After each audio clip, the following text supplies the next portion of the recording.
ओम स्थापकाय च धर्मस्य सर्वधर्मस्वरूपिणे अवतारवरिष्ठाय रामकृष्णाय ते नमः। यथाग्निर्दहिका शक्ति रामकृष्णे स्थिता हिया सर्वविद्यास्वरूपान्तां शारदां प्रणमाम्यहम्। नमः श्रीयतिराजाय विवेकानन्दसूरये सच्चित्सुखस्वरूपाय स्वामिने तापहारिणे कालिन्दीफुल्लकमले माधवेन क्रीडारत ब्रह्मानंद नमस्तुभ्यं सद्गुरु लोकनायक योगानंद प्रेमानंद ये चान्ये चैव पार्षदा रामकृष्णगतप्राणाः सर्वांस्तान् प्रणमाम्यहम्। ब्रह्मपारिजाताय तत्रवेत्रैकपाणये ज्ञानमुद्राय कृष्णाय गीतामृतदुहे नमः।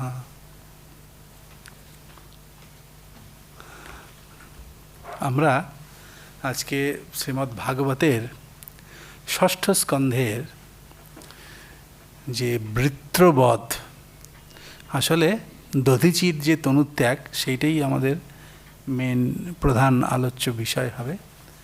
যে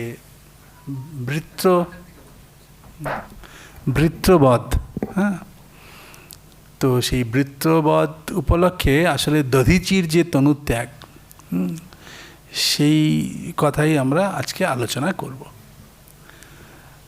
তো ষষ্ঠ স্কন্ধে যেখানে এই বর্ণনাটি রয়েছে, আপনারা সবাই জানেন যে ত্বষ্টা একজন ঋষি, তার এক পুত্র বিশ্বরূপ, তিনি খুব তপস্যাপরায়ণ ছিলেন এবং ইন্দ্রর দ্বারা তিনি নিহত হন। তো তাতে কেন নিহত হন না, ইন্দ্র তার যে পরাক্রম, তার যে তপস্যা, তাতে ভীত হয়েছিলেন। অনেকে এভাবে বর্ণনা করেন যে ইন্দ্র তার সিংহাসন হারাবার ভয়ে এটি করেছিলেন, কিন্তু একটি দিক থেকে দেখতে গেলে আমরা দেখি যে অসুররাও কিন্তু তপস্যা করেছিলেন। দেখবেন আপনারা চণ্ডীতে মহিষাসুর বলুন, সব অসুররাই একজন তপস্বী, রাবণ একজন তপস্বী, সব তপস্বী, সাধারণ অসুর নয়। কিন্তু এই তপস্যার যে ফল, তপস্যা সবাই করেন, কিন্তু তপস্যার যে ফল, সেটার যে উপযোগটা কিন্তু আলাদা আলাদা হয়, তাই না? যাদের দৈব গুণ আছে, তারা সেই তপস্যালব্ধ যে ফল, সেটা জগতের হিতের জন্য তার প্রয়োগ করেন, তাই না?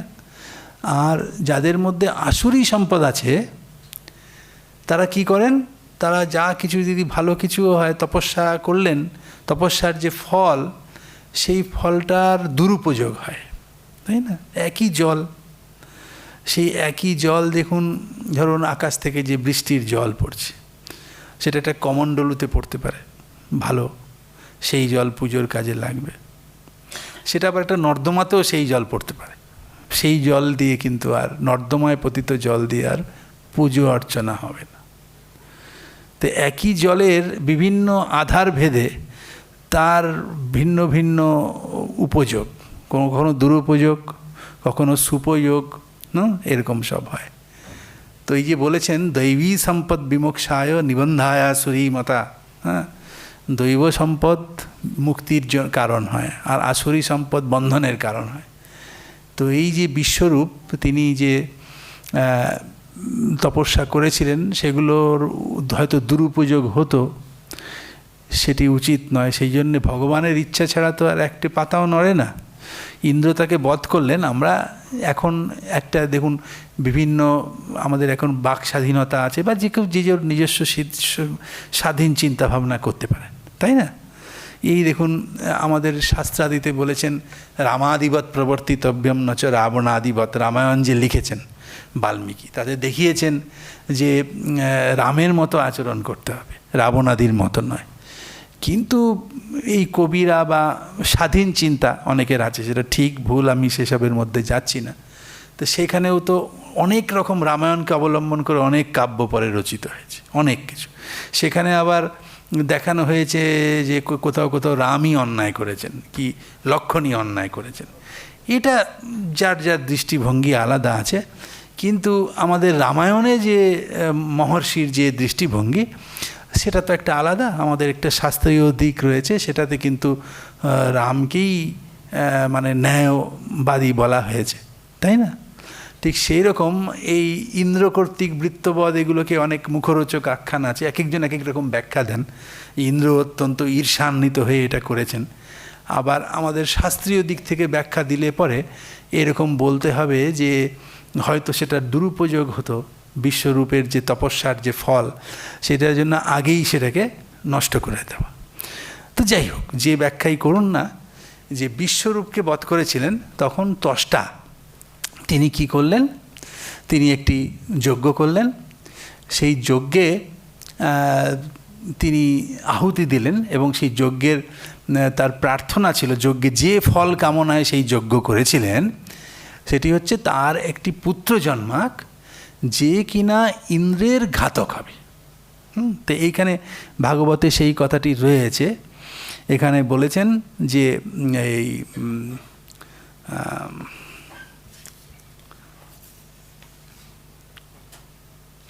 হ্যাঁ, তো ততস্তষ্টা জুহাবেন্দ্রায় শত্রবে, এখানে আছে যে হতপুত্রস্ততস্তষ্টা জুহাবেন্দ্রায় শত্রবে ইন্দ্রশত্রু বিবর্ধস্ব মাচিরং জহি বিদ্বিষম, এই বললেন।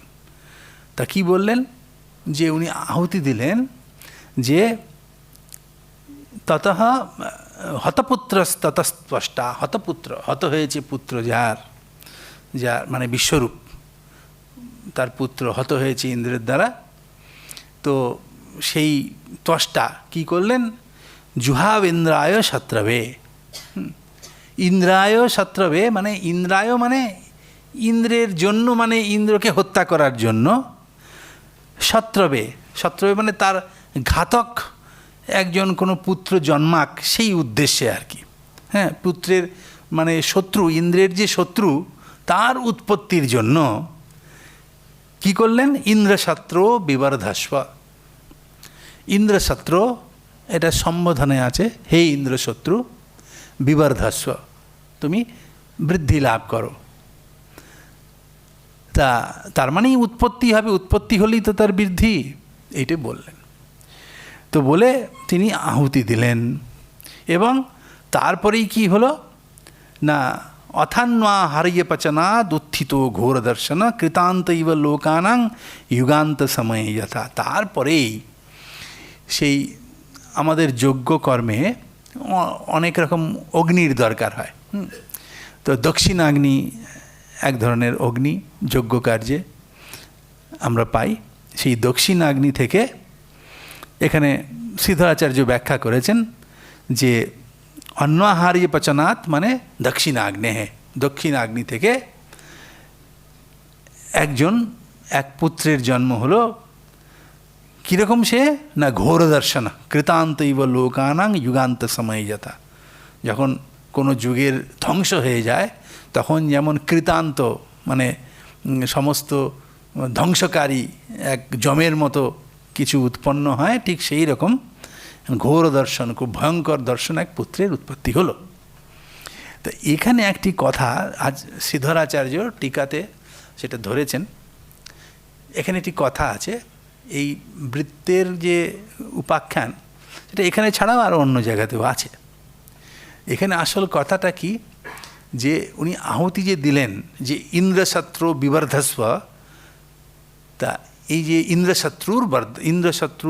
ইন্দ্রশত্রু বর্ধস্ব, তা এখন এখানে এই যে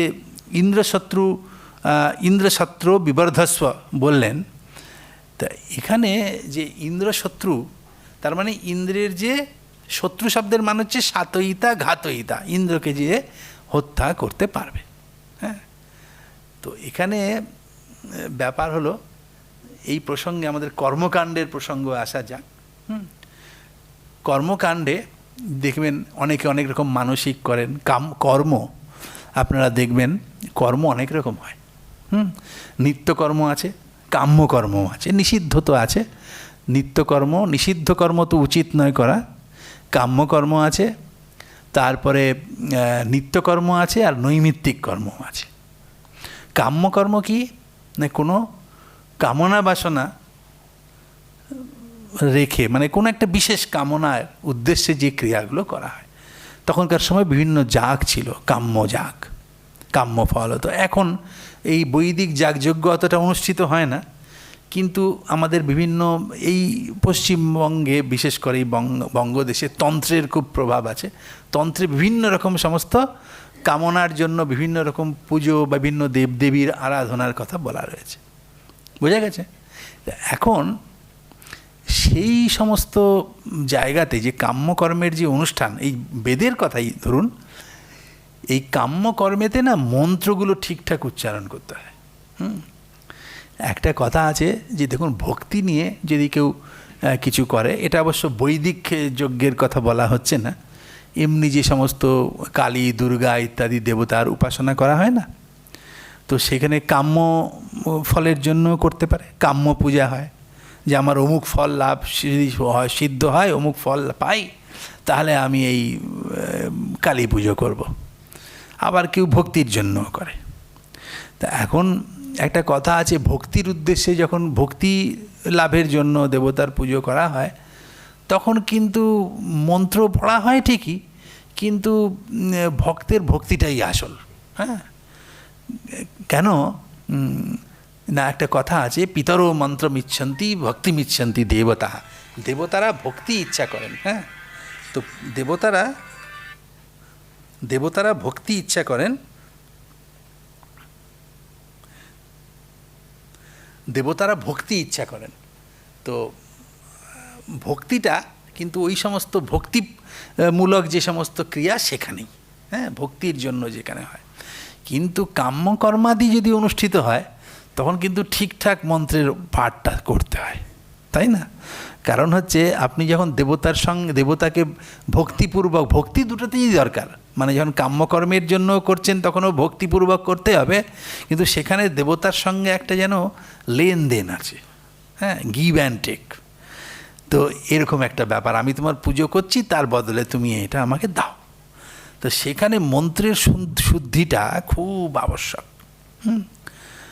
আর কেন এগুলো বেদে আছে বা অন্য তন্ত্রে কেন দিয়েছে, ওই যে আগে একদিন হয়তো বলেছিলাম আপনাদের যে সেগুলো অধিকারী ভেদে। সবাই একবারে কামনা শূন্য হয়ে একদম মা বা ঠাকুর তোমাকেই চাই, আমার কোনো সাংসারিক কিছু চাহিদা নেই, এটা সবাই তো বলতে পারি না। তো কামনা বাসনা থেকে থাকে, সেই জন্যে আমাদের শাস্ত্র ব্যবস্থা করেছেন যে কামনা বাসনা যদি থাকে, তাহলে বরং সেই লাউটা কুমড়োটা চাওয়াটা বোকামি। তিনি না চাইতে সকল দিয়ে সন্তানের মন ভোলায়, তো চাওয়ার দরকার নেই। কিন্তু এত বিশ্বাস তো আমাদের সবার থাকে না, তো তখন চাইতে হয়। তো সেখানে শাস্ত্র বলেছে, একান্তই যদি তোমার ভেতরে সেই নির্ভরতা না আসে, তাহলে লাউটা কুমড়োটাও চাও না ভগবানের কাছে। এরকম চাইতে চাইতে চাইতে চাইতে এক সময় নিষ্কাম ভাব আসবে। কাজেই অনেকে মানসিক করেন যে আমার এটা হলে এটা দেব, আস্তে আস্তে সেগুলো কমাতে হবে, বুঝে বুঝে। কিন্তু প্রথমেই সবাইকে আপনি যদি বলে দেন আর কাল থেকে তুমি কোনো মানসিক করো না, সেটা পারবে না, কখনো সম্ভব না, তাই না? কারণ সবার ভেতরে ওই অতটা আস্থা নেই যে আমি কিছু চাইব না, ভগবান আমাকে এমনি এমনিই দেবেন, সত্যিই দেবেন। কিন্তু সেই আস্থা না থাকলে কী হয়, বিপদে, ওই বলছেন বিপদে মোরে রক্ষা করো, এ নহে মোর প্রার্থনা। বিপদে যেন না, বিপদে আমি না যেন করি ভয়, এটা সবাই বলতে পারবে না, তাই না? যাদের সেই আস্থা নেই তারা কিন্তু বিপদে ভগবানকে ডাকবে, বিপদে রক্ষা করার জন্য ডাকবে। আমাদের শাস্ত্র কিন্তু তাদেরকে নিয়ে হাসাহাসি করবার কথা বলেনি। কেন বলেননি? এত সহজ নয় সেটা হওয়া। সেই জন্যে বিপদে পড়লে ভগবানকে ডাকা, কি এই যে লাউটা কুমড়োটা চাওয়ার মতো যে বিভিন্ন কাজের জন্য ডাকে, সেটাকে এনকারেজ করা হচ্ছে না, কিন্তু খুব হাসাহাসি করবারও কিছু নেই। কারণ যার সেই ক্ষমতা নেই সে তো চুরি ডাকাতি না করে বরং ভগবানের কাছে চাওয়া ভালো। চাইতে চাইতে চাইতে চাইতে এক সময় নিষ্কাম ভাব আসবে। সেই জন্য আমাদের শাস্ত্রাদিতে ওই সব আছে যে তোমার এই কামনা হলে তুমি চাইলে তুমি এই পুজো করো, কি এই কর্ম করো, এইসব কথা বলেছে ওই সব অধিকারীদের, নিম্ন অধিকারী যারা, তাদের দিকে লক্ষ্য করে। বুঝতে পেরেছেন তো? তাদের দিকে লক্ষ্য করে। এটা কিন্তু আলটিমেট নয়, এটার থেকে বেরিয়ে আসতে হবে আস্তে আস্তে। কিন্তু এটা বলেছেন, এটাও করতে হবে, কারণ ওটা করতে করতে যাই হোক ভগবানের কাছেই তো চাইছি, এই করতে করতে তার কৃপায় একসময় নিষ্কাম ভাব আসবে। তো যাই হোক, ভক্তি নিয়ে যখন আপনি ভগবানের কাছে কিছু চাইছেন না, ভক্তি নিয়ে চাইছেন, তখন মন্ত্রতন্ত্র আপনি বলবেন, তাতে যদি উচ্চারণের এদিক ওদিক হয় চেষ্টা করতে হবে। আপনি ইচ্ছে করে ভুল করবেন এটা কথা না, কিন্তু আপনি চেষ্টা করবেন যতটা পারেন শুদ্ধ বলতে। যদি নাও হয় তাতে বিরাট কিছু ক্ষতি হবে না। বলছেন না যে আমি মন্ত্রতন্ত্র কিছুই জানি না, ঠিক আছে না, সেই পুরোপুরি আত্মনিবেদন যদি ভগবানের কাছে হয় যে আমি মন্ত্রতন্ত্র কিছু জানি না, তো সেখানে আমাদের কথাও আছে যে মূর্খ বদতি বিষ্ণায় বিদ্বান বদতি বিষ্ণবে দ্বয়োরেব সমং পুণ্যম ভাবগ্রাহী জনার্দন। যে জনার্দন ভাবগ্রাহী, আসলে সংস্কৃতে বিষ্ণু শব্দের চতুর্থীর এক বচনে বিষ্ণবে হয়, বিষ্ণায় হয় না। তো যে মূর্খ অথচ ভক্ত, সে হয়তো বিষ্ণায় বিষ্ণায় বলল, তাই না, তাতে ভগবান কিছু রাগ করেন না, তাতেই সন্তুষ্ট হন, তাকে দর্শন দেয়, ঠিক আছে। যে পণ্ডিত ভক্ত সে হয়তো বিষ্ণবে বলল, শুদ্ধ উচ্চারণ করলো, তার প্রতিও যেমন খুশি হন, আবার বিষ্ণায় বললেও তিনি রাগ করেন না, তাতেও তিনি খুশি হন, কারণ তিনি তো ভেতরটা দেখেন। তিনি সেই ভক্ত যে বিষ্ণায় বলছে সে তো আর তার সঙ্গে সওদা করছে না, তাকেই চায়। কাজেই বাবাকে কেউ যদি বাবা পুরো না বলতে পারে, বাবা কি শোনেন না? শোনেন, হয়তো ঠিকঠাক উচ্চারণ করতে সে পারছে না, তিনি শোনেন। কাজেই ভগবান তার কথা শোনেন, সে ঠিকঠাক উচ্চারণ না করতে পারলেও শোনেন, তাই না। ভগবান নিজে এসে তাকে শুধরে দেন।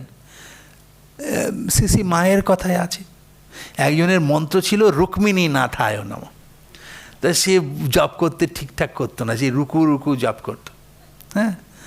তো ভগবানই তাকে দর্শন দিয়ে শুদ্ধ করে তাকে তার ভার নিয়েছেন, কারণ আত্মসমর্পণ।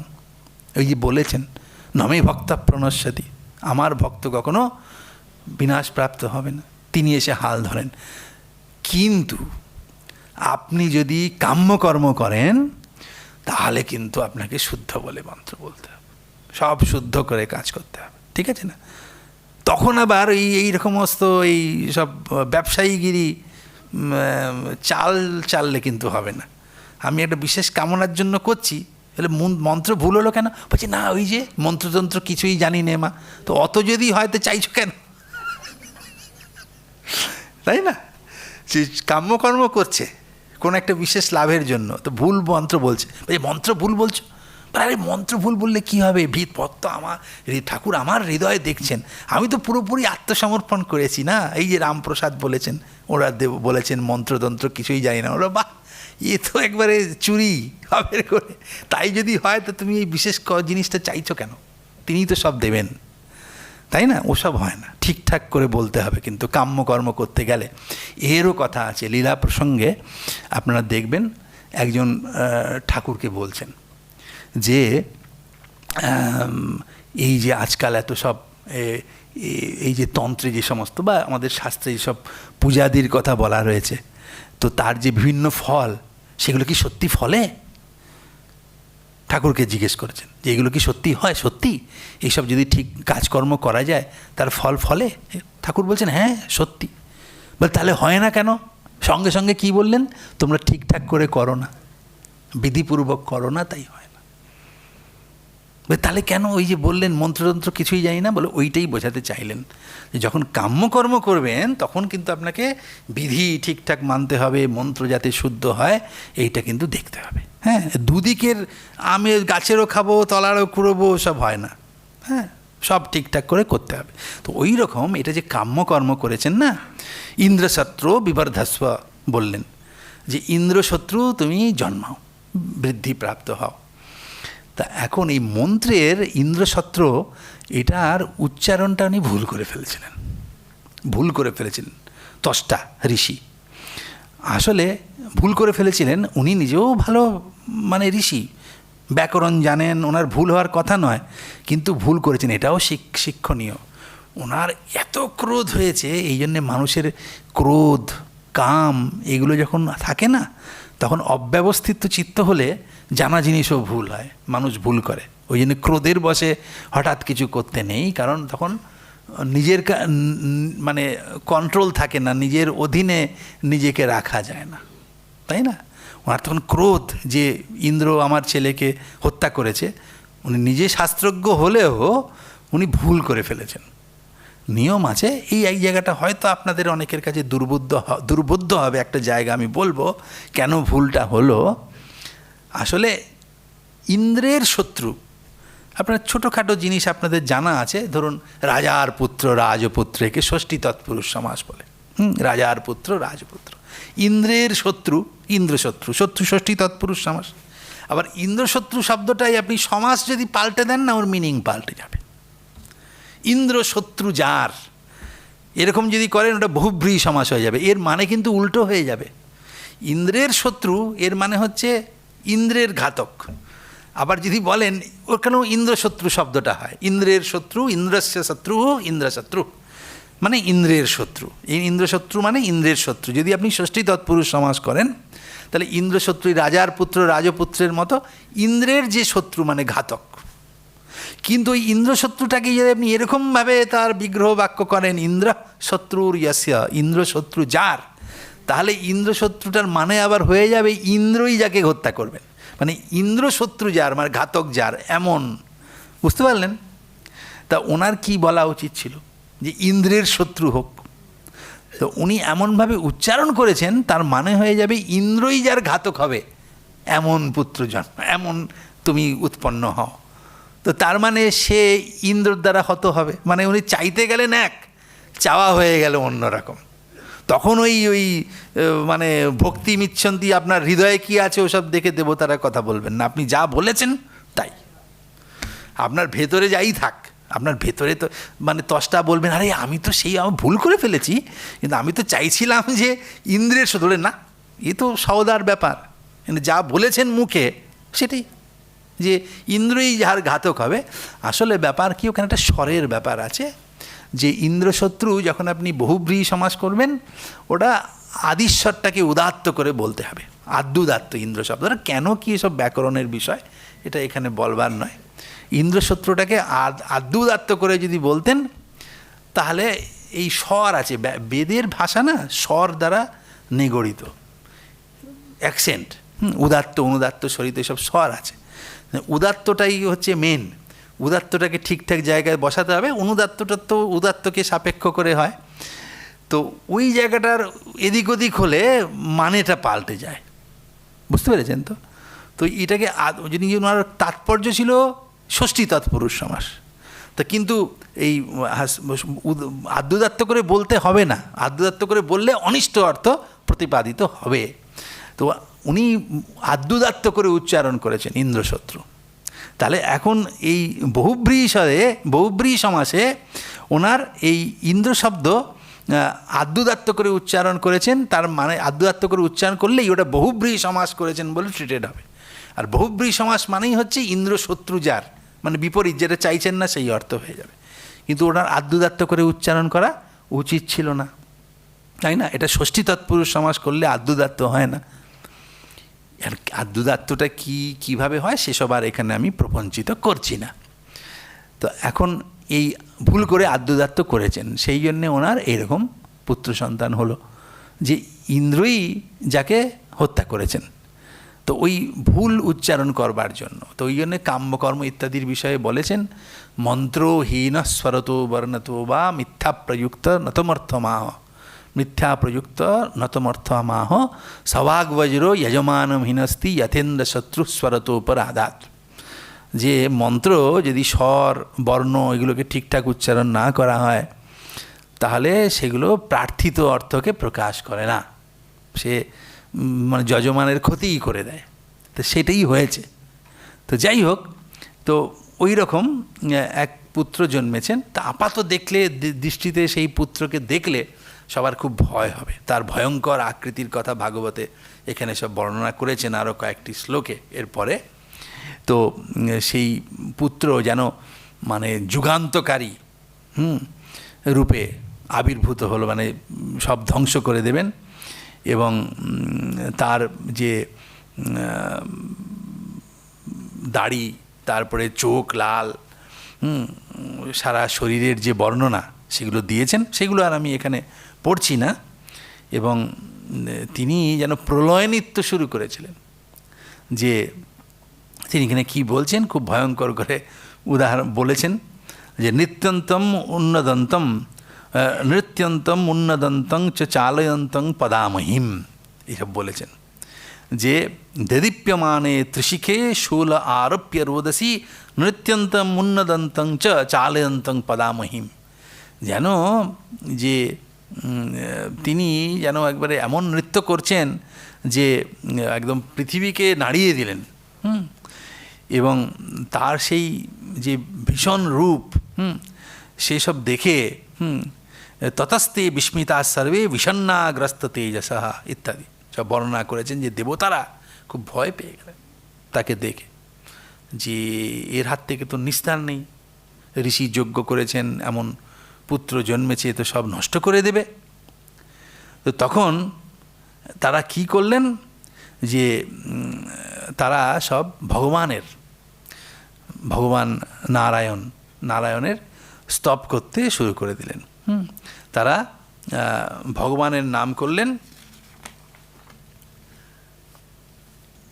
যে ভগবানের স্তোত্র, ভগবানকে সন্তুষ্ট করবার জন্য তার স্তব করতে শুরু করলেন। এবং সেখানে অনেক কথা বলা হয়েছে, ভগবানের যে মাহাত্ম্য স্বরূপ, যে তিনি সমস্ত সৃষ্টি করছেন, পালন করছেন। কাজে এইসব বলে লাস্টে দেবতারা বলছেন, কাজে আমাদের রক্ষা আপনি করুন।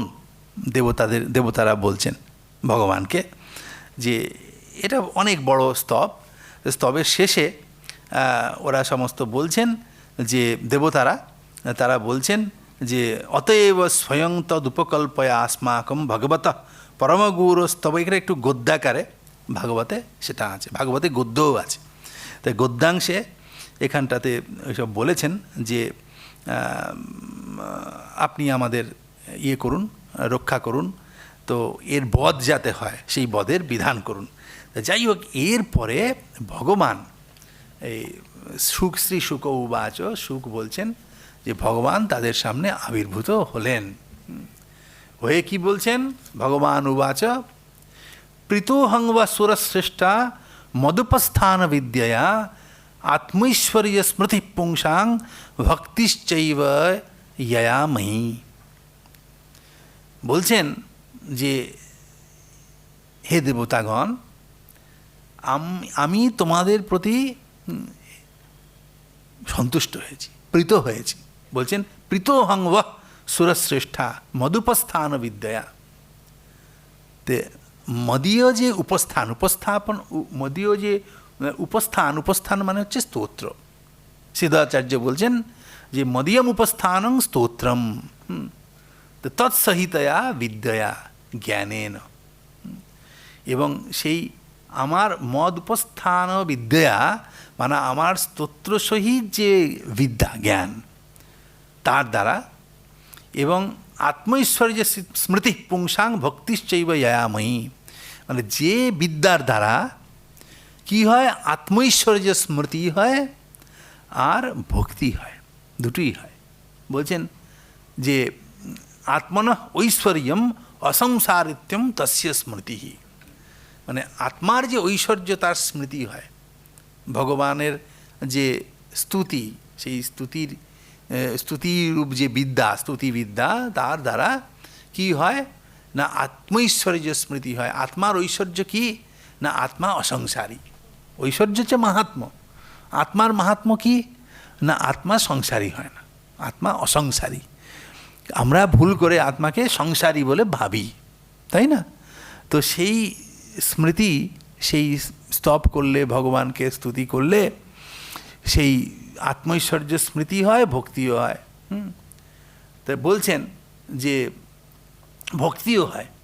তা এখন এরপরেই বলছেন যে কিং দুরাপং ময়ী প্রীতে তথাপি বিবুধর সভা ময়্যেকান্ত মতির নান্যন মত্তো বাঞ্ছতি তত্ত্ববিদ। দেখুন, দেবতাদেরকেও কিন্তু একটু ভর্ৎসনা করলেন ভগবান। এই যে বললাম না যে বিপদে পড়লে আমরা ভগবানকে যে ডাকি, তা যে প্রকৃত তত্ত্ববিদ সে বিপদে পড়লে কেন ডাকবে? সে সবসময়ই ডাকে ভগবানকে। ভগবান ছাড়া সে কিছু বোঝে না, বিপদে পড়লেও তার কিচ্ছু যাবে আসবে না। সেই যে রামের ইচ্ছা সব, সে জেলে গেল, ও রামের ইচ্ছা, কারাদণ্ড ভোগ করলো রামের ইচ্ছা, ছাড়া পেলো রামের ইচ্ছা। সে বিপদে পড়লে হে রাম তুমি এসে বাঁচাও, ওসব বলে না। এইখানেই ভগবান বলছেন যে কি কিং দুরাপং ময়ী প্রীতে তথাপি বিবুধর সভা। বলছেন যে এখানে দেখুন, বিবুধ শব্দের মানে কিন্তু পণ্ডিতও হয়, বিবুধ শব্দের মানে দেবতাও হয়। তো বিবুধর সভা মানে দেবশ্রেষ্ঠ, মানে যারা যে দেবতারা করেছেন। আবার পণ্ডিত শ্রেষ্ঠও হতে পারে অর্থ। যারা শুষ্ক পণ্ডিত, মানে পণ্ডিত, বিবুধর সভা বলেন। তোমরা এটা কেন বললেন বিবুধর সভা? দুরকম মিনিং আছে এটাও একটু বললেন আর কি, যে তোমরা তো পণ্ডিত শ্রেষ্ঠ, কাজে তোমাদের এটা ভালো জানা উচিত।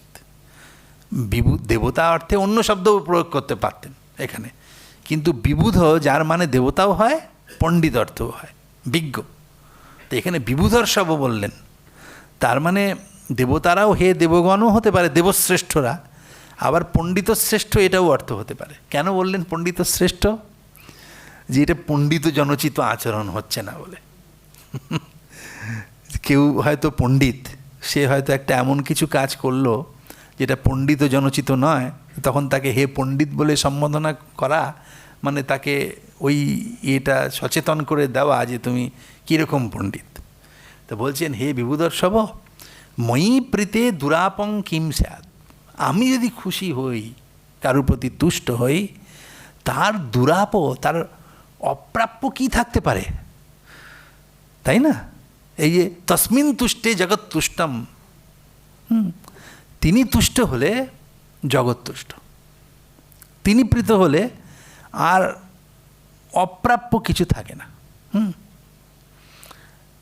তো এইটি তস্মিন তুষ্টে জগৎ তুষ্টং প্রীণীতে প্রীণিতং জগৎ বলেছেন। তিনি তুষ্ট হলেই সব হয়। যে ভক্ত, সে ভগবানকে শুধু খালি ভগবানের প্রীতিই চায়, আর কিছু না। কারণ তিনি খুশি হলে আর কিছু অপ্রাপ্য থাকতেই পারে না। ময়্যে কান্ত মতির নান্যান মত্ত বাঞ্ছতি তত্ত্ববিদ। সেই জন্যে যারা তত্ত্ববিদ তারা কি চায়, যে ময়ি একান্ত মতি, মানে আমাতেই একান্ত তাদের মতি যেন থাকে, সেইটুকুই চায়, আর কিচ্ছু চায় না। বোঝা গেল যে আমি প্রীত হলে আর কিছু অপ্রাপ্য থাকতে পারে না। কাজেই যে তত্ত্ববিদ, মানে সব কিছুই তার পাওয়ার থাকতে পারে, কিন্তু তাও তত্ত্ববিদ ব্যক্তি আমাকে সন্তুষ্ট করে বলছেন যে আমি খুশি যদি হই তাহলে দিতে পারি না এমন কিচ্ছু হতে পারে না, ভগবান সব দিতে পারেন, তাই না? তো তত্ত্ববিদ ব্যক্তি যিনি, মানে তত্ত্ববিদ ভক্ত, তিনি তো ভগবান খুশি হলে পরে তো সব কিছু চাইতে পারেন, ভগবান আমাকে এই দিন সেই দিন অনেক কিছু, কিন্তু তিনি তা চান না। তিনি কি চান? ময়্যে কান্তমতির নান্যান মত্ত বাঞ্ছতি তত্ত্ববিদ। আমাতে অনন্য ভক্তি সে চায়, মানে মতি চায়, তাই না? এছাড়া আর কিছু চায় না। যে ঠাকুর প্রার্থনা করতে শিখিয়েছেন যে এই নাও আমার পাপ, এই নাও আমার পুণ্য, সব দিচ্ছেন, শুধু লাস্টে কি বলছেন, যে তোমার চরণে যেন মতি থাকে, এইটাই। তাই ভক্ত সেটাই চায়। তো এখানেও সেইটাই কি বলছেন, মানে আসলে দেবতারা বললেন কি, অনেক এই যে স্তব আছে, স্তব যদি পড়েন, স্তবের শেষে আসল কথাটি বলছেন যে আমরা খুব বিপদে পড়েছি, এই বৃত্তকে আপনি একটুখানি সরিয়ে দিন। তো সেইটাই ভগবান ঘুরিয়ে বললেন যে আমি খুশি হয়েছি তোমাদের স্তবে ঠিকই, কিন্তু যে অনুরোধটা আমাকে করেছো, ভক্তরা কিন্তু আমার কাছে আর এইসব চায় না। তারা কি চায়? তারা একান্ত মতি চায়। ওই জন্যই তো কথা, এই যে দেবতা, এ তো কর্মের মাধ্যমে হয় না, কামনা বাসনা থেকেই, এই যে ইন্দ্র হওয়া কি বরুণ হওয়া, তাই না? ক্ষীণে পুণ্যে মর্ত্যলোকং বিশন্তি, তাই না? এগুলো কর্মের দ্বারা শেষকে যাওয়া যায়, কিন্তু এর দ্বারা মুক্তি কিন্তু হয় না, ওখানে কামনা বাসনা সব থাকে, তাই না? এই ভক্তির দ্বারাই মুক্তি হতে পারে, ভগবানের শরণাগত হতে পারে। তো এরা একটা বিশেষ স্বার্থের জন্য ভগবানকে ডেকেছেন, এটার দ্বারা আমাদেরও শিক্ষা দিচ্ছেন আর কি। যে যে ভক্ত সে আমার কাছে একান্ত মতি ছাড়া কিছু চায় না। তারপরেই বলছেন যে ন বেদ কৃপণ শ্রেয় আত্মনো গুণবস্তুদিক তস্য তান ইচ্ছতো যচ্ছেদ যদি সোপি তথাবিধা। বলছেন যে স্বয়ং নিশ্চয় সং বিদ্বান ন বক্ত্যজ্ঞায় কর্মহি। তা বলছেন যে কিন্তু আমার কাছে তোমরা এটা চাইলেও আমি তো এটা দিতে পারবো না তোমাদের। কেন না, কি সুন্দর বলছেন যে যিনি মানে এখানে উদাহরণ একটা দিয়েছেন যে ন রাতি রোগিণোপথ্যং বাঞ্ছতো হি ভিষক্তমঃ। বলছেন যে যিনি মঙ্গল করতে চান কারো, যে ভগবান ভক্তের প্রতি সন্তুষ্ট হয়েছেন, ভক্তের মঙ্গল চান, বা সাধারণ কোনো কেউ যে আমি কারো মঙ্গল চাই, তার প্রতি খুশি হয়েছি, তো সে আমার কাছে যদি এমন কিছু চায় যেটা দিলে পরে তার অকল্যাণ হবে, সেটা তো আমি দেব না, তাই না? সেটা তো আমি দেব না, দিলে কি হবে, তার অমঙ্গল হবে। সেটা চাইলেও আমি দেব না, আমি দিতে পারলেও দেব না, তাই না? যে বলা হয় না যে যারা মা বাবা সন্তান যা চাইলো তাই যদি দিয়ে দেন সেটা ভালো না। সে চাইতে পারে, কিন্তু সেটাতে তার মঙ্গল না হলে পরে সেটা তাকে দিয়ে যদি দিই সেটা তার ক্ষতিকারকই হবে। হচ্ছেও আজকাল অনেক কিছু। তা এখানে উদাহরণ দিয়েছেন যে ন রাতি রোগিণোপথ্যং বাঞ্ছতো হি ভিষক্তম। যিনি ভিষক্তম বৈদ্যশ্রেষ্ঠ, তার কাছে যদি কোনো রোগী এসে অপথ্য চায়, মানে যেটা তার শরীরের পক্ষে ভালো হবে না, যে রোগীর শরীরের পক্ষে স্বাস্থ্যের পক্ষে কোনো বস্তু ভালো হবে না, সে যদি ভিষকের কাছে বৈদ্যের কাছে সেটা চায়, বৈদ্য কখনোই সেটা তাকে দেবেন না। উত্তম বৈদ্য হলে দেবেন না। কেন দেবেন না? না, এটাতে তার ক্ষতি হবে। তাতে আপাতভাবে সে রুষ্ট হতে পারে যে আমি চাইলাম আমাকে দিল না, কিন্তু তবুও তা দেবেন না তিনি। এইটাই হচ্ছে কথা, যে এই ন রাতি রোগিণোপথ্যং বাঞ্ছতো হি ভিষক্তম, এইটা বললেন। এইটা বলেই উনি, তার মানে উনি কি বললেন, যে ওইটাই স্মরণ করিয়ে দিলেন, যে দুটো জিনিস বললেন, যে একটা হচ্ছে যে যে প্রকৃত ভক্ত সে ভগবানের একমাত্র ভগবানের ভক্তি ছাড়া আর কিছু সে চায় না। যদিও ভগবান তার প্রতি খুশি হলে সবই দিতে পারেন, তবুও কিছু চায় না। এবং আরও একটাও কথা, কিং দুরাপং ময়ি প্রীতে তথাপি, কি তার অপ্রাপ্য থাকে? ভগবান ওই যে না চাইতেই দেন ভক্তকে, সব দেন, যদি ভক্ত সে সত্যি সত্যি হয়। বলেছেন না, যোগক্ষেম অনন্যাস চিন্তয়ন্তো মাং ये जना पर्युपासते तेषां নিত্যাভিযুক্তানাং যোগক্ষেমং বহাম্যহম। বলেছেন যে অনন্য চিত্ত হয়ে আমাকে যারা ধ্যান করবে, আমার কথা ভাববে, আমি তাদের যোগক্ষেম বহন করি। যোগ কাকে বলে? অলব্ধ বস্তুর লাভকে বলে যোগ, আর লব্ধ বস্তুর রক্ষণকে বলে ক্ষেম। তার মানে ভগবান নিজে দেখেন তার কি কি দরকার, আমার ভক্তের কি কি দরকার, যেটা তার নেই সেটা দেন, এবং যা তার আছে সেটাকে তিনিই রক্ষা করেন, তাই না?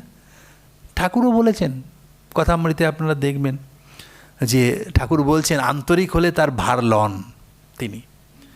যদি আন্তরিক ভক্ত হয় তাহলে তার কিছু অভাব থাকে না, তার ভার তিনি লন, তার সমস্ত কিছু। দেখবেন ঠাকুরের পার্শ্বদের জীবনে কোথায় কিচ্ছু চাল চুলো কপর্দ কিচ্ছু নেই, কোথায় গিয়ে পড়ে আছেন, সেখানে হঠাৎ কেউ এসে খাবার দিয়ে গেল, ভিক্ষা দিয়ে গেল, ভালো ভালো খাবার দিয়ে গেল। অসুস্থ হয়ে পড়ে আছেন, এসে কেউ হাজির হয়ে গেল। তো ভগবানের উপরে নির্ভর করলে এগুলো চাইতে হয় না, ভগবানের কাছে তিনি চানও না, কিন্তু ভগবান নিজে তার যোগক্ষেম বহন করেন, দেখবেন। তো এইসব পাবেন।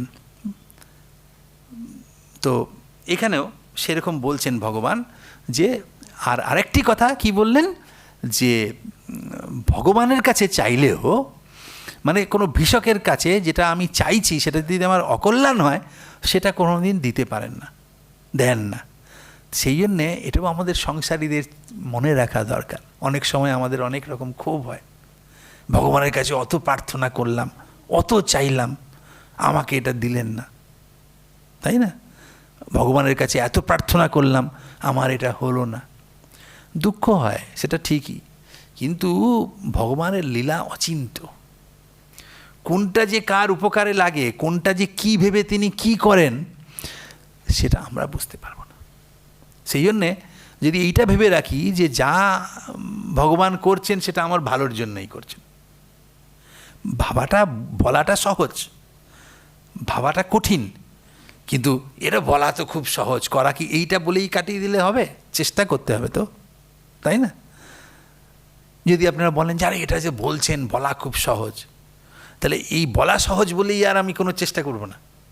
এটা অঙ্ক, সেটা কঠিন।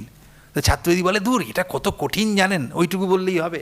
কঠিন তো ঠিকই, চেষ্টা তো করতে হবে সেটাকে সলভ করবার, তাই না? তো একটু একটু চেষ্টা করতে হবে, সহজ নয় ঠিকই, কিন্তু একটু একটু চেষ্টা করতে হবে। যখন আমাদের বিপদ আপদ আসে, যখন আমাদের মনোবাঞ্ছা পূর্ণ না হয়, যখন হতাশ থাকে, তখন একটা এইভাবে যদি ভাবতে একটু হলেও চেষ্টা করি যে এগুলো ভগবানের ইচ্ছাতে হচ্ছে, কাজে এতে হয়তো আমার কোনো পরমার্থ হবে না, হয়তো এতে আমার কল্যাণ হবে না, তাই ভগবান দেননি, সেই জন্য হবে না, তাই না? এই কিছুদিন আগেও একটা জায়গাতে খুব ঘুরছিল এই যে দীনেশ গুপ্ত, বিপ্লবী না, ওনার ফাঁসি হয়েছিল। তো তিনি জেলে বসে কতগুলি চিঠি লিখেছিলেন তার মাকে। তো তিনি ভগবদ্গীতা পড়ছিলেন, তার ফাঁসির দিন ঠিক হয়ে গেছে। তো মাকে লিখছেন আগের দিনে যে কাল তো তুমি নিশ্চয়ই আসবে, আর তুমি নিশ্চয়ই ভাবছো যে ভগবান, যে ঈশ্বর কত নিষ্ঠুর, হ্যাঁ? তুমি ভাবছো যে এত করে ডাকলাম, এত প্রার্থনা করলাম, তাও তিনি শুনিলেন না, তাও তিনি আমার প্রার্থনা শুনিলেন না, মানে সাধু ভাষায় লিখেছেন, তখন যে রীতি ছিল। এইটা তো ভাবছো, কিন্তু এই ভাবাটা ঠিক নয়। তার সারার্থ এটাই যে তিনি তার লীলা কখন কাকে দিয়ে যে কি করান, কিসের পেছনে কি হিত নিহিত আছে, সেটা আমরা বুঝতে পারি না। তা এই হচ্ছে গিয়ে কথা, যে ওই রকম যদি ভাবতে পারেন যে তার মৃত্যু আসন্ন, তিনি তাও ঈশ্বরকে কত সুন্দর রূপে দেখছেন, যে সুন্দর দৃষ্টিতে দেখছেন, যে তিনি কত করুণাময়, যে তিনি আমার ফাঁসি হচ্ছে এটা খুব একটা বড় কথা নয়, যে ভগবান আমার কাজ পড়িয়ে গিয়েছে। ওনার বৌদিকে উনি লিখছেন চিঠিতে যে তুমি বলছো আমার মানে অকালে আমার জীবনের অবসান হচ্ছে, কেউ অকালে চলে যায় না, সবাই কালেই যায়। যার যখন আমরা ভাবছি অকালে, কিন্তু ভগবান যার যখন যতটুকু কাজের জন্য এনেছেন তাকে, যে এই যে ভাবনা, এর পেছনে দার্শনিক কথা, এই যে এইটার সঙ্গে মিলছে, যে ভগবান এইটাই বলতে চাইছেন যে এই আমরা যা চাই অনেক সময় ভাবি যে এটা আমার ভালো, কিন্তু সেটা ভালো নাও হতে পারে, সেইটা ভগবান দেন না। এটা বলেই ভগবান কিন্তু আসল জায়গায়, যেটার জন্য ওরা প্রার্থনা করেছিলেন, সেই জায়গায় গেলেন, গিয়ে বললেন ভগবান ইয়াত ভদ্রঙ্গ দধ্যঞ্চম ঋষি সত্যম বলে আরও আছেন যে তোমরা ওই দধিচির কাছে চলে যাও, তিনি ঋষি শ্রেষ্ঠ, তার কাছে চলে যাও। তা তিনি বিদ্যাব্রত তপস্যারং গাত্রম ইয়াচত মাচিরম বলছেন যে তার যে গাত্র, সেটা বিদ্যারূপ যে ব্রত এবং তজ্জনিত যে তপস্যা, তার দ্বারা সেইটাই তার তপস্যা সারভূত, সেই তার গাত্র, তার শরীরে সেই রকম তেজ আছে। কাজে এখানে এরপরে সব সংস্কৃত কথাগুলি রয়েছে যে এই ত্বষ্টার কাছে যাও, তার শরীর দিয়ে তিনি, তার কাছে তার শরীর প্রার্থনা করো, তার শরীরটা অত্যন্ত পবিত্র এবং অত্যন্ত তেজোদীপ্ত। তো সেই শরীরের যে অস্থি, সেটার দ্বারা বজ্র তৈরি হবে, সেটার দ্বারা তুমি তোমার মনোবাসনা পূর্ণ করতে পারো। উপায় দেখিয়ে দিলেন, কিন্তু আগে একটা প্রচ্ছন্ন ভর্ৎসনাও করেছেন, তো এইটা উপায় বলে দিলেন। তারপরে সেই ইন্দ্রকে এরকম আদেশ করে ভগবান তো অন্তর্হিত হলেন। তো তারপরে এরা সেই দেবতারা দধিচির কাছে গেলেন। দধিচির কাছে গিয়ে তারা বলছেন যে এই আমরা এই যেটা ভগবান বলে দিয়েছেন সেটা চাইলেন দধিচির কাছে। তো তাদের কি বললেন না, মোদমান উবাচেদং প্রহসন্নিব ভারত অপি বৃন্দারকা यूयम ন জানিথ শরীরিনাম সংস্থায়াম ইয়স্ত বিদ্রোহ দুঃসহশ্চেতনাপহ। ঋষি কিন্তু তত্ত্বজ্ঞ, কিন্তু হেসে বলছেন, বলছে তোমরা আমার শরীর চাইছো, তোমরা কি জানো না যে কারু শরীর যদি কেড়ে নেওয়া হয়, এই যে বলছেন অপি বৃন্দারকা यूयम ন জানিথ শরীরিনাম, যারা শরীরী দেহি, তাদের এই দুঃখটা কি তোমরা বোঝো না? কি সংস্থায়াং ইয়স্ত বিদ্রোহ দুঃসহশ্চেতনাপহ।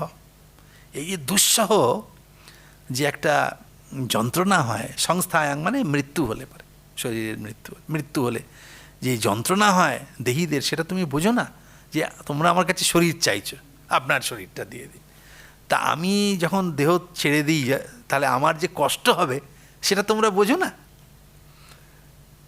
জিজীবিষূণাং জীবানাম আত্মা প্রেষ্ঠ ইয়েপ্সিত ক উৎসাহিত তং দাতুম ভিক্ষমাণায় বিষ্ণবে।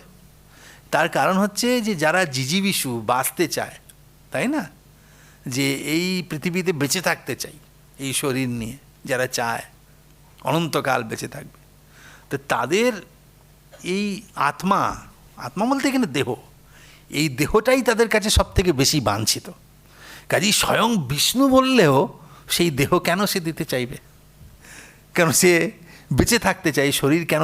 আসলে এটা তাদের কথা কি বলতে চান, এদেরকে একটু রহস্য করাবার জন্য উনি বলেছেন আর কি। উনি তত্ত্বজ্ঞ, শরীর দিয়ে দেবেন উনি।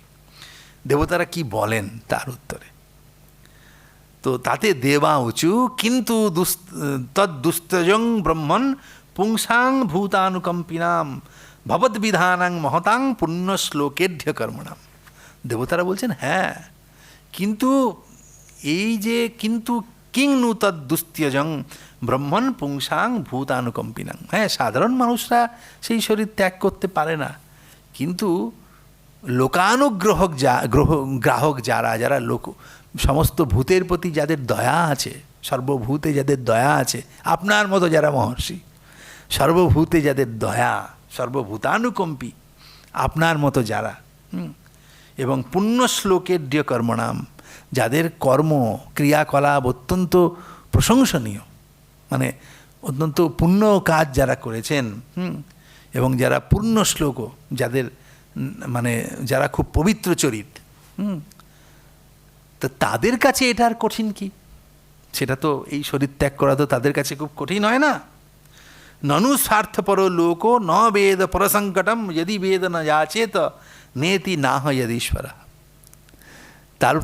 তারপরেও বলছেন যে দেখুন, যে আমরা তো স্বার্থপর, মানে এর কথাটার ব্যঞ্জনা এখানে শ্রীধর আচার্য এখানে টিকাতে সেটার ব্যঞ্জনাটা বলেছেন যে আমাদেরকে আপনি স্বার্থপর বলতে পারেন, আমরা স্বার্থপর, নিজের স্বার্থের জন্য আপনার শরীর চাইছি, তো অত যথা তব সংকটং স্বার্থপরা বয়ম না জানিম, আমরা স্বার্থপর হয়ে আপনার সংকটের কথা বুঝতে পারছি না। আপনি এটাই তো বলতে চাইছেন যে আপনার শরীর ত্যাগ করলে আপনার কষ্ট হবে, আমরা আমাদের স্বার্থ সিদ্ধির জন্য আপনার শরীর চাইছি, আপনার সংকটটাকে আমরা বুঝতে পারছি না। এবং প্রত্যাচক্ষানস্তম অস্মৎ সংকটম না জানাসি ইতি ভাবা, সেরকম আপনিও তো আমাদের সংকটটা বুঝতে চাইছেন না। আপনি আপনার শরীরটার কথা ভাবছেন, কিন্তু আপনার শরীরটা না দিলে এই যে বৃত্তাসুরের বধ হবে না, তাতে যে কত লোকের অকল্যাণ হবে, সমস্ত জগৎটা ধ্বংস করে দেবে সে। আমাদের সংকটটাও তো আপনি বুঝতে চাচ্ছেন না, দেখুন কি অবস্থা। তো এটা হচ্ছে ভাব, শ্রীধরাচার্য বললেন। তখন ঋষির উবাচ ধর্মং বঃ শ্রোতু কামেন ইয়ং মে প্রত্যুদারিতা, বলে না না, আমি আপনাদের বা তোমাদের যে ধর্ম তোমরা কি চাইছো সেটা জানবার জন্য এসব বলছিলাম আর কি, তো কোনো সমস্যাই নেই। এবং বঃ প্রিয়মাত্মানম ত্যজন্তম সন্ত্যজাম্যহম, এইটাই দেখুন কত বড় কথা বলছেন। যেই একটু আগে বললেন যে ঋষি, যে তুমি কি বুঝতে পারছো না এই শরীর তো চাইলে এটাকে ছাড়তে কত কষ্ট, সেই তিনি বলছেন যে এষব প্রিয়মাত্মানম ত্যজন্তম সন্ত্যজাম্যহম योध्रुवेनात्मना नाथा न धर्मं न यशः पुमान इहे तो भूतदया सशोच्च स्थावरैरपि। বলছেন যে এই যে মাং তজন্তম ত্যক্ত্বা ইয়ান্তম আত্মানম দেহম, যে এই যে আমার এসব প্রিয়ম আত্মানম ত্যজন্তম সন্ত্যজাম্যহম, এই যে দেহ, এই দেহ আমাদের কত প্রিয়, কিন্তু এই দেহ যখন স্বাভাবিকভাবে যাওয়ার হয় তখন কি কোনো কেয়ার করে আমাদের? আমাদের ছেড়ে দিব্যি চলে যায়। এই দেহের এটা ধর্ম তো, তাই না? আমরা এই দেহটাকে রেখে দিতে চাই, কিন্তু যখন সময় হয় তখন কিন্তু এই দেহ আমাকে ছেড়ে চলে যাবে। এই রকম দেহ, কাজেই ওই দেহ আমাকে ছেড়ে যাবে কি আমি এটাকে ছেড়ে দিচ্ছি, এই দেহকে ছেড়ে দিচ্ছি।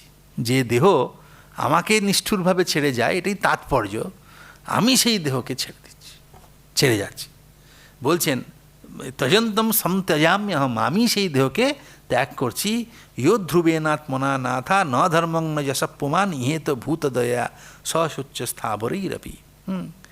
যে এই এখানে বলেছেন যে ভূতানাং শোকেন শোচতি হর্ষেন হৃষ্যতি য আত্মা স্বয়ং তস্য যো ধর্ম এতাবান এব অব্যয় ইত্যর্থ। বলছেন যে আসল তাৎপর্য শ্রীধরাচার্য এটা বললেন নিচে, যেটা বললাম, যে এই যে অধ্রুব, এখানে আত্মা শব্দের অর্থ দেহ, শরীর, যে এই শরীরটা অস্থায়ী, অস্থির, কাজেই এইটা মানে যদি ভূতানুকম্পা, এর দ্বারা যদি জগতের মঙ্গল হয়, জগতের কল্যাণ হয়, তাহলে এই শরীরটাও ত্যাগ করা যায়। এটি হচ্ছে তাৎপর্য। যারা আর কি সেরকম শরীরের প্রতি যাদের মানে আকর্ষণ নেই, আসক্তিহীন, তারা এই কাজ করবেই। কারণ শরীরের এই যে অনিত্যতা, এই যে ন ধর্মং ন যশঃ পুমান ইহেত, এই শরীর দিয়ে যশ মান এইগুলো কখনো চাওয়া দরকার না, উচিত না। যদি এর দ্বারা কোনো জগতের উপকার হয় তাহলে সেটাই করা উচিত। এই যে হৃদয়ের যে মানে যারা ভক্ত, যারা তপস্বী, যারা তত্ত্বজ্ঞ, তাদের হৃদয়টা ঠিক এইরকমই প্রসারিত, তারা এই কাজ করতে পারেন। যে বলছেন যে এরপরে অহো দৈন্যমহো কষ্টং পারক্যৈ ক্ষণভঙ্গুরৈ ইয়ন্নোপকুর্যাদ অস্বার্থৈর মর্ত স্বজ্ঞাতি বিগ্রহী ইত্যাদি বললেন। যে ইয়ন্নোপকুর্যাদ অস্বার্থৈ মর্ত্য স্বজ্ঞাতি বিগ্রহী। বলছেন যে এর তাৎপর্য এরকমই, যে এই যে শরীর, বলছেন যে এই যে শরীর, হ্যাঁ, এই শরীরদের এই যে শরীর স্বজ্ঞাতি বিগ্রহী, নিজের জ্ঞাতিদের আত্মীয়দের যে এই দেহ, যেটা কিনা এই মৃত্যু হয়ে গেলে এই কুকুর শেয়াল এগুলো এই সব খেয়ে নেবে। এই শরীরের আর কি দাম আছে? কিন্তু সেটা যদি কল্যাণে, জনকল্যাণে সেটি লাগে, তাহলে সেটাই ভাবটা এইটাই যে সেটা দিতে আর কত ক্ষতি কী। তাই এটার তাৎপর্য এইটাই। দধিতি যে শরীর ত্যাগ করেছিলেন, আসলে এর দ্বারা ভাগবত আমাদের এই জগদ্ধিতায় পরোপকারের জন্য এই আত্মত্যাগের কথা, যেটা আমাদের এটাও এক ধরনের পূজা দৃষ্টিতে যদি দেখা যায়, হ্যাঁ, যে আত্মত্যাগ, পরার্থপরতার কথা আমাদের ধর্মে আছে, সব ধর্মেই আছে, যে পরের জন্য প্রত্যেকে আমরা পরের তরে, যে আমরা যদি পরার্থপর হই, মানে পরের জন্য, পরের হিতের জন্য এই স্বার্থত্যাগ, এইটা করবার কথা আমাদের শাস্ত্রে আছে, সেটাই এটা। এবং সেটাই যদি আমরা পূজার দৃষ্টিতে দেখি, আমাদের রামকৃষ্ণ বিবেকানন্দের প্রদর্শিত যে পথ, তো সেখানেও সেই আত্মত্যাগের কথা আর কি, সোজা কথা, যে এই সামান্য শরীর, এই শরীর একদিন চলে যাবে, আমাকে প্রিয় যত প্রিয়ই হোক না একদিন ছেড়ে চলে যাবে, কিন্তু এটা দিয়ে যদি কিছু ভালো কাজ হয় সেটা করা উচিত, পরহিতে সেটা করা উচিত।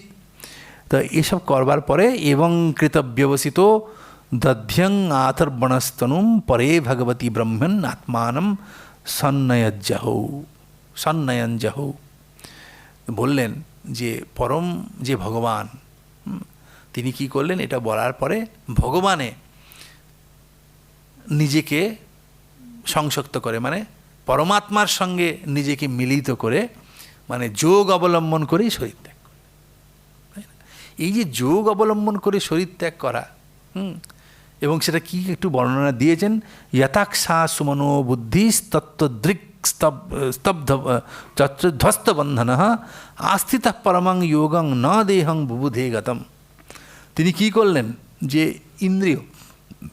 ইন্দ্রিয় মন বুদ্ধি এগুলোকে সংযত করে, যোগীরা কি করেন, যে মন, এই যে আমাদের গীতাতে সমস্ত আছে বর্ণনা, যে সমস্ত ইন্দ্রিয়গুলোকে সংযত করে এই ভ্রু মধ্যে দৃষ্টি রেখে তারা যোগ অবলম্বন করে থাকেন। তো যখন শরীর যায় তখনও সেই যোগ অবলম্বন করেই শরীর যায়, যোগযুক্ত হয়েই শরীর ত্যাগ করেন।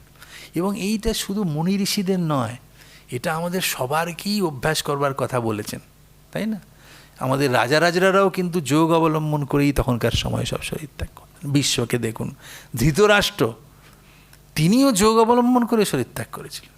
যখন দাবানল এসে তাকে দগ্ধ করে ফেলবে, তিনি অন্ধ, পালাতে পারবেন না, সঞ্জয় বললেন যে তাহলে আপনি যোগ অবলম্বন করুন।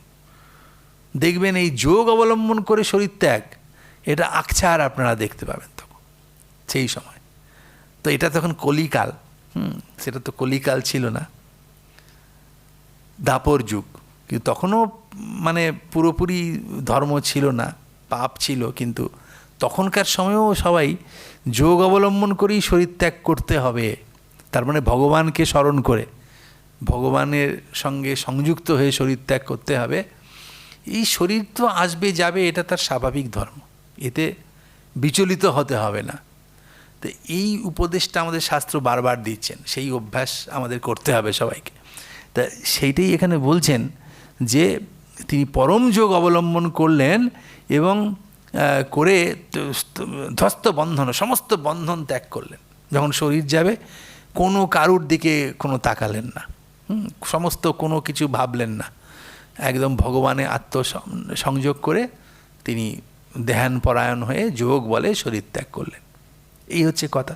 আপনারা দেখবেন আমাদের মহাপুরুষদের জীবনে, হ্যাঁ, এমনকি যারা গৃহী হন, ন্যাসী হন, সন্ন্যাসী হন, যারা ভগবত ভক্ত, ভক্তিপরায়ণ, তাদের শরীর ত্যাগের জায়গাগুলো আপনারা দেখবেন। আমাদের ঠাকুরের পার্শ্বদের যে শরীর ত্যাগ, সেগুলো দেখবেন।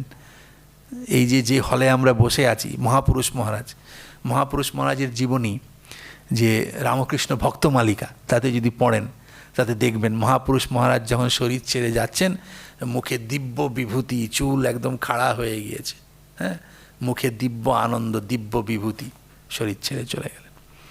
তো এই হচ্ছে যোগযুক্ত হয়ে শরীর ত্যাগ করা, ঠিক না?